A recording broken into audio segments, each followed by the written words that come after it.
Hello, Steve and Angelo from the SRS Rock Report. It's great to be back doing another public YouTube video. Now, I think you're going to find this information quite interesting. I'm going to talk about the amazing amount of silver coins lost and why it's important to invest in silver. Now, before I do that, I've already provided this analysis for my members some years ago, but I wanted to do an update because I come to the conclusion that I don't think it's a good idea. It's wise to have silver back as currency, physical coins again. And if you watch this video, you will see how much silver has been lost, not only in ancient times, medieval times, but also modern times. So it's probably wiser to invest in silver, to hold it at your home or in a vault, and use it as a store of value.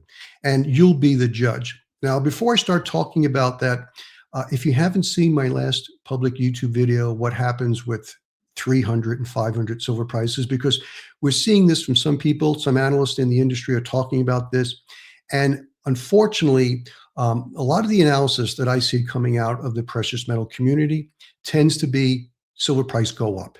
And that's it. Now, while I'm all for higher silver prices, the silver market is much more complex, what's happening, and you have to understand the fundamentals to be a real serious investor in silver for the mid to long term.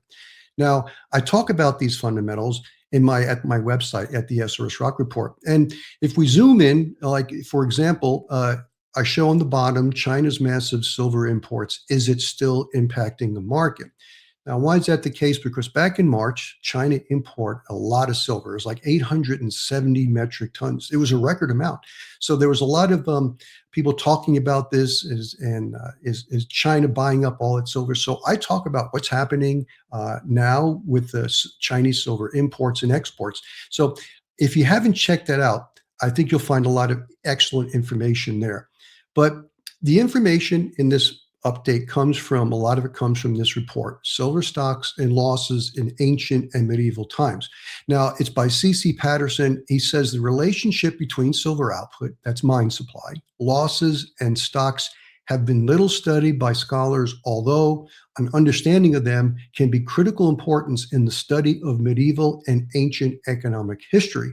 And I truly believe that because this is what Americans do. We lose, according to the analysis, about $62 million worth of loose change every year. It's gone. And you have to remember, this is base metal coins. These are base metal slugs, basically. There's not a lot of value in them. So, and we even lose paper money. So that's why I believe it's more important to have silver as a store of value, and it's kept in vaults or kept at home, because paper money, if we lose paper money, it's very easy to replace it. So it's more important to use silver as a store of value, even gold, because paper money can be backed by that.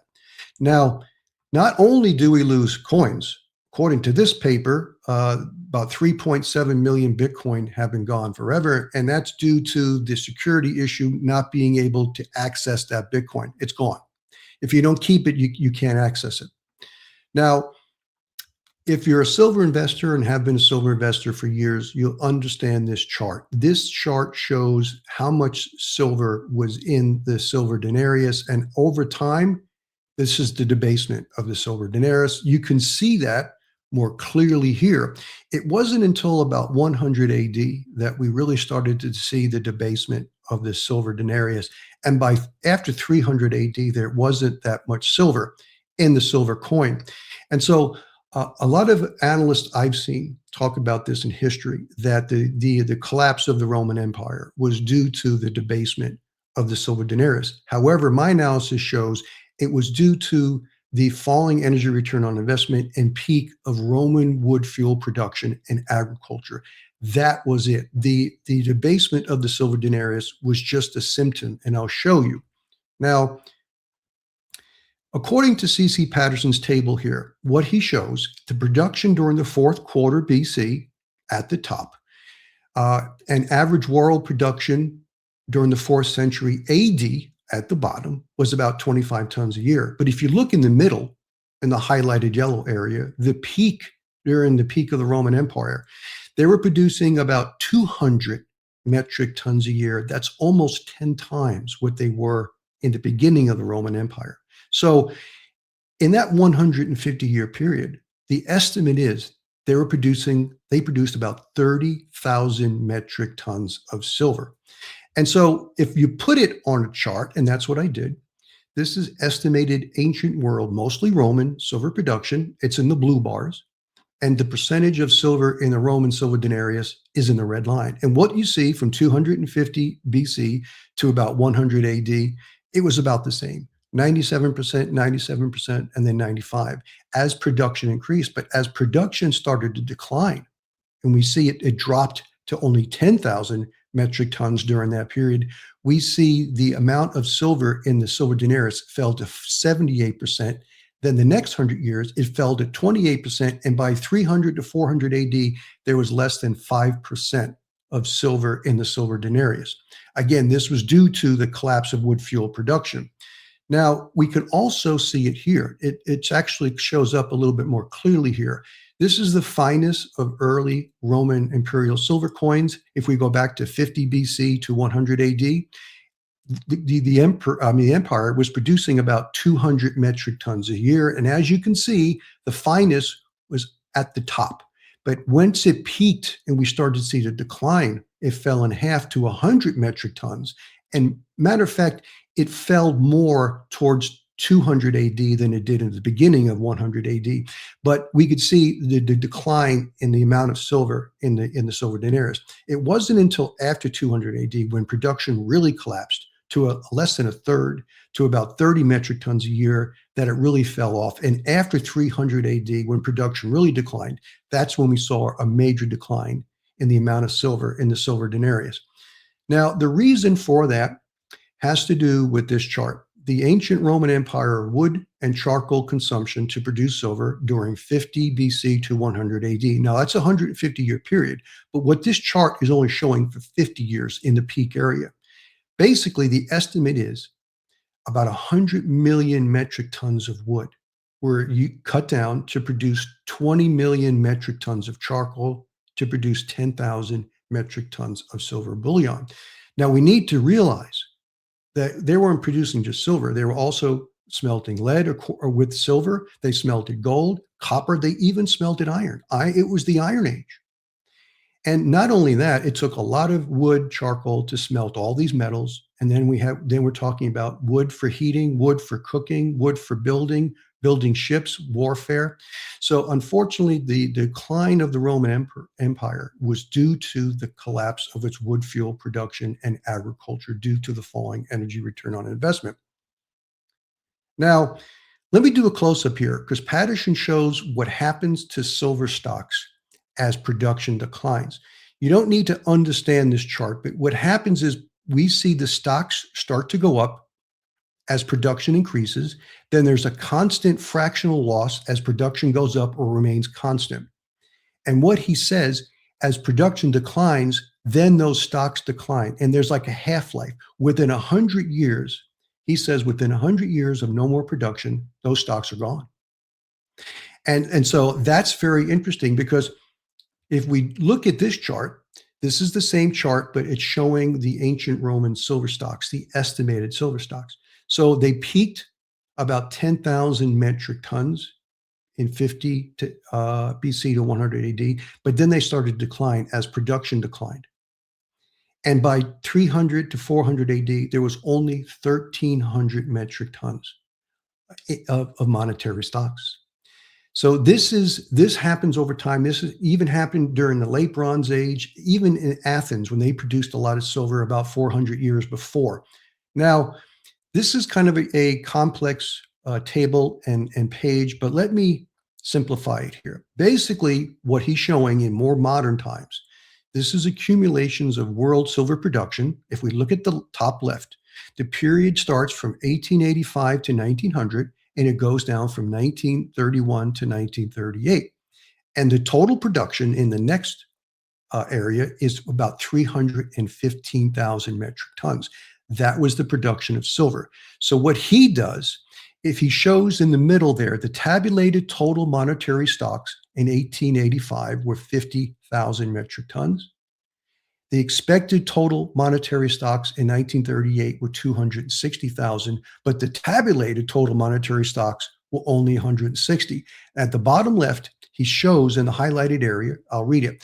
The figure used in this determination are listed in Table 1. The amount of silver placed in the world monetary stocks during that period, 1885 to 1938, was 206,000 metric tons. This added to the 50,000 tons existed at 1885.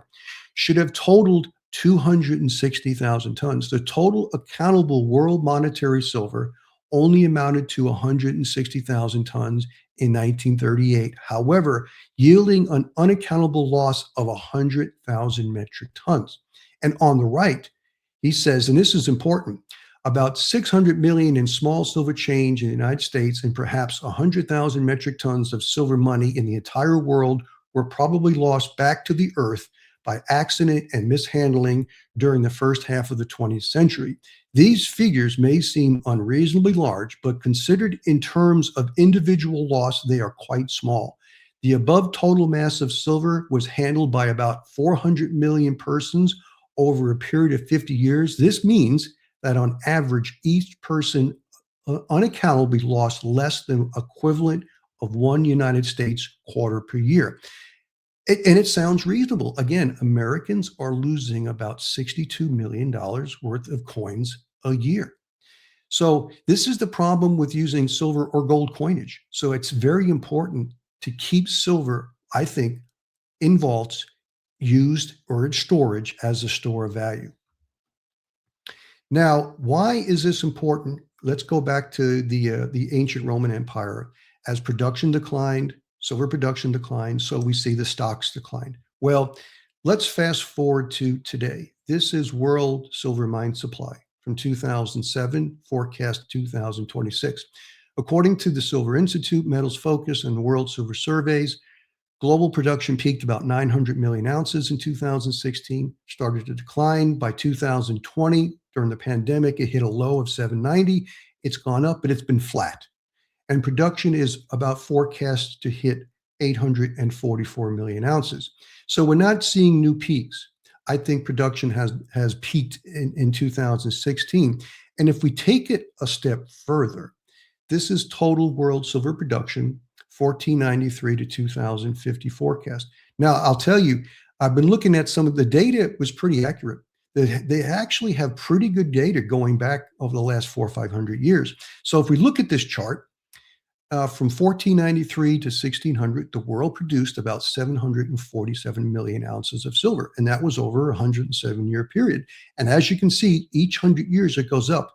Now in 1800, technology, we moved into the United States, we moved out west. A lot of silver came from out west in the United States. A lot of silver from Australia, more silver from Mexico came online. 5 billion ounces of silver, because this is in million ounces. 5 billion ounces. But what's fascinating, as we brought on oil and natural gas, we were able to extract a lot more silver. And the peak from 2000 to 2025, only 25 years, we produced 19.2 billion ounces. The problem is the next 25 years, the forecast is we're going to see a decline, and it may be even worse than this, to about 15.6 billion ounces. So if we go back to this chart, what happens is our stocks are going to start to decline. Not only that, let's go forward again. We use a lot of silver in industrial demand. That's gone forever. It's in homes, it's in appliances, it's in landfills, it's in automobiles. It's gone. It will not be recycled. So this makes it much worse than monetary stocks because there wasn't a lot of silver used in industry prior to the 1940s. So again, this is a problem we're facing and why it's very important to invest in silver. So I hope you found that information interesting. Again, it goes to show you that we lose coinage. So it's important that silver, which is very hard to mine, produce, refine, and process and make into coins and bars, it's best to store that. Use it as a store of value. Use it to back paper money, but it's not wise to use that to trade. So if you have any questions or comments, I look forward to them in the comments section. Thank you.